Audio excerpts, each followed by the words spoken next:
ሰላም ጤና ይስጥልን። ዋርካው ነኝ የአማራ ፋኖ ብሔራዊ ኃይል ሴንትራል ኮማንድ አባልና የአማራ ፋኖ ሚኒልክ ዕዝ ዋና ሰብሳቢ። እንግዲህ እንደሚታወቀው ዛሬ 3ኛ ቀናችን ነው ማለት ነው።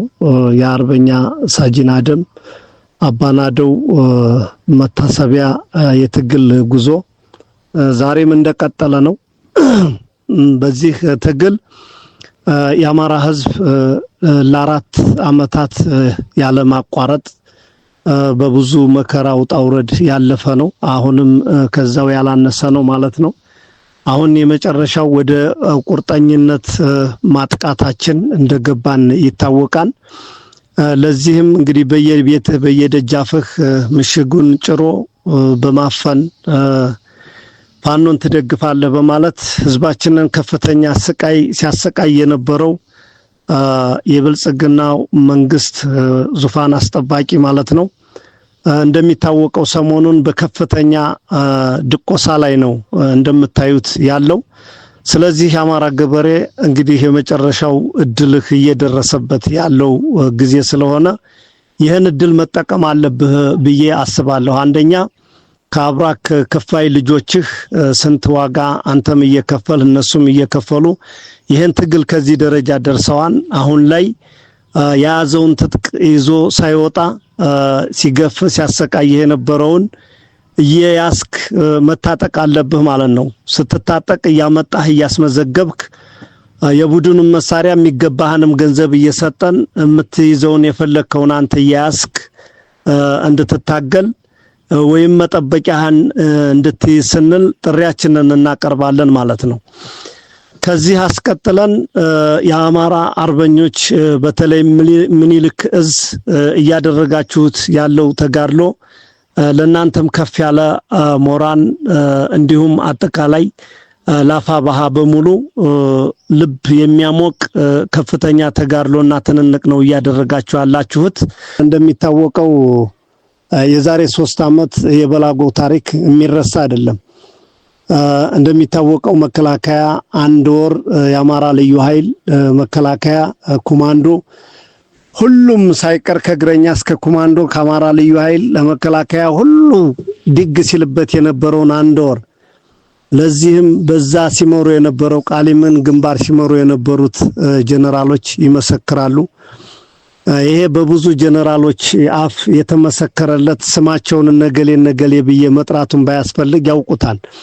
ያንን የማይደፈር የመሰለ ምሽግ 1 ወር ታግለው ያልሰበሩትን የሰበረበት ጊዜ እንዳጋጣሚ ሆኖ ትላንት 15 እና 16 ነው መስከረም ያ ታሪክ የተሰራው ማለት ነው።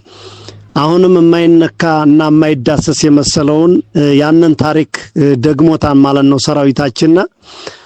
ስለዚህ የህዝብ ልጅ መሆኑን ቁርጠኛ ታጋይ መሆኑን የአማራ ፋኖ አርበኞች ሚኒልክ ዕዝ ይሄን ያስመሰከረበት ቀን ነው። ይችን ቀን ዳግም ሁለተኛ ጊዜ እየሰሩት ነው ማለት ነው። አሁንም ለ3ኛም ለ4ኛ ጊዜ ይቀጥላል። ስለዚህ በያላችሁበት ድሉም ተግባሩም ከናንተ ጋር ይሁን። ጠላታችንም እንግዲህ እኛ እውነትን ስለያዝነ እንዴት እንደሆነ እያሳየነው ነው። ውሸትን የያዘ ምን ጊዜም የምባይ ካብ ነው።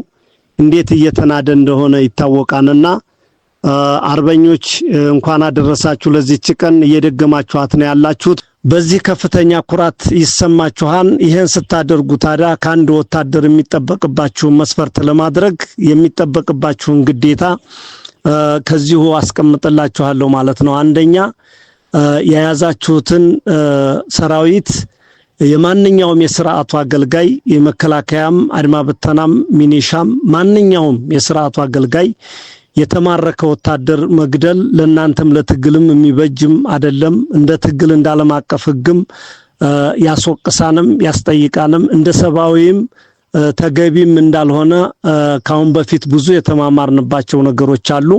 ያንን በጠበቀ መንገድ የማረካችሁትን ወታደር አንተ እንዲነህ አንተ እንዲነህ አንተ እንዲነህ የሚባል ስም አያስፈልግም። እየተቀበላችሁ ስርዓት ባለበት ማስቀመጫ ማስቀመጥ አለባችሁ ማለት ነው። እኛ ጋር የሚታገለው ይታገላል፣ ወደ ሀገሩ የሚሸኘው ይሸኛል። መቆየት ያለበት አካል ሊቆይ ይችላልና ይህን መርህ እንድትጠብቁ ስል አደራ እላለሁኝ። ሌላውና ዋነኛው ነገር በምትቆጣጠሩት ቦታ የምትቆጣጠረው የራስህን ከተማ ነው፣ የራስህን ቤት ነው። ተባረህ ወጥተህበት ተሳደህ የነበረው ነው። ዘለ ስትገባ ተቋሞችን፣ የመንግስት መስሪያ ቤትን የህዝብ መገልገያ ናቸው፣ የስርዓቱ አይደሉም። የህዝብ መገልገያ ስለሆኑ ባንኮችን፣ ማንኛውንም መስሪያ ቤት መቆርቆር፣ መስበር፣ ምንም ነገር መነካካት ያው ከማንኛውም ከወራሪ ወይም ከሌብነት ማንኛውም ሌባ የሚያደርገውን ተግባር ካንተ የሚጠበቅ አይደለም። ይሄን አደራ ላለሁኝ ማለት ነው። ህዝቡን በየተቋሙ በየመስሪያ ቤቱ ጥንቃቄ እያደረክ ነው ማለት እንዳለብህ መጠበቅ እንዳለብህ ልጆች መምከር እንዳለብህ ጥሪያችንን እናቀርባለን ማለት ነው። ሌላውና የመጨረሻው ይሄ ብልጽግና ነው፣ ይሄ እንደዚህ ነው፣ ይሄ እንደዚህ ነው እያሉ ከሰው ቤት ገብቶ መፈተሽ የሆነ ነገር ማድረግ እርምጃ መውሰድ ይሄም የተከለከለ ነው። ትግልን ይሄ የሚያስረዝም እንጂ የሚያሳጥር አልሆነምና አይሆንምና ይሄንም አደራ እንላለን አጥብቀን ማለት ነው። ሌላው የመጨረሻው ለቀይ መስቀል ጥሪያችንን የምናቀርበው በርካታ ቁስለኛዎች ስላሉን እያሳከምን ነው ያለነው። እኛ ተዋጊዎች ነን። እንደሚታወቀው ከፍተኛ ድጋፍ ያስፈልገናል። የማረክነው ምርኮኛ በጣም በርካታ ምርኮኛ ስላለብን ቁስለኛዎችንም እንዲያሳክምልን እንጠይቃለን። ምርኮኛዎችንም አጠቃላይ ቢረከበንና እንደ ሰብአዊ የሚያደርገውን ድጋፍ አድርጎ ቢይዝልን፣ ዝም ብለን ብንለቃቸውም እየሄዱ ድጋሜ እየተዋጉን እየመጡ ስለሆነ ስለዚህ ዝም ብለን ማስቀመጡ ደግሞ ካለው ያቅም የሕክምናው የኢኮኖሚው የምግብናው ችግር ሊገጥመን ስለሚችል ይሄን የዓለም አቀፉ ቀይ መስቀል ትብብር እንዲያደርግልን ስንል በአክብሮት ጥሪያችንን እናቀርባለን ማለት ነው። ከዚህ የመጨረሻው የማስተላልፈው የአማራ ህዝብ ከዚህ በኋላ የማይቀርልህን ነገ ቢመለስም ይሄ ጠላት እንደማይመርህ ይታወቃል። ራስህን በጠበቀ መንገድ ከልጆች ጎን እየተሰለፍክ ልጆችህን ከጀርባም ከጎንም ከፊትም ሆነህ ድጋፍህን ትብብርህን እንድታደርግ አቅም ያለህም አብረህ ታግለህ ትጥቅህን እንድትታጠቅ ስንል ጥሪያችንን እናስተላልፋለን። ሌላውና የመጨረሻው እንደሚታወቀው አብይ አህመድ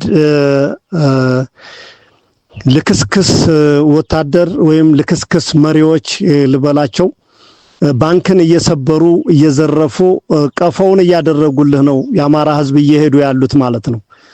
ስለዚህ የአማራ ህዝብ ለምን ባንክህ ይዘረፋን? ለምን ንብረትህ ይሄዳን?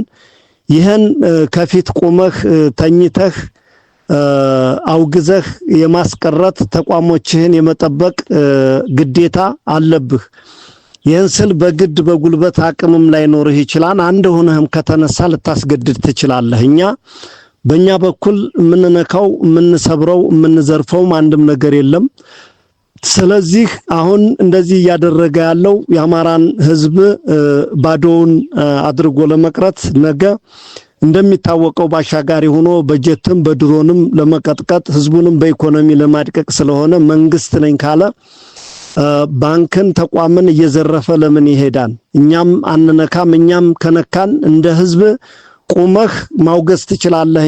እኛ ቃል እንገባልሃለን። እየዘረፈ የሚሄደውን ኃይል ግን ማውገዝም መጠየቅም ትችላለህ። እምቢ ካለም ችግሩ ከመንግስት እንደሆነ ይህን እንደ ህዝብም ትረዳለህ።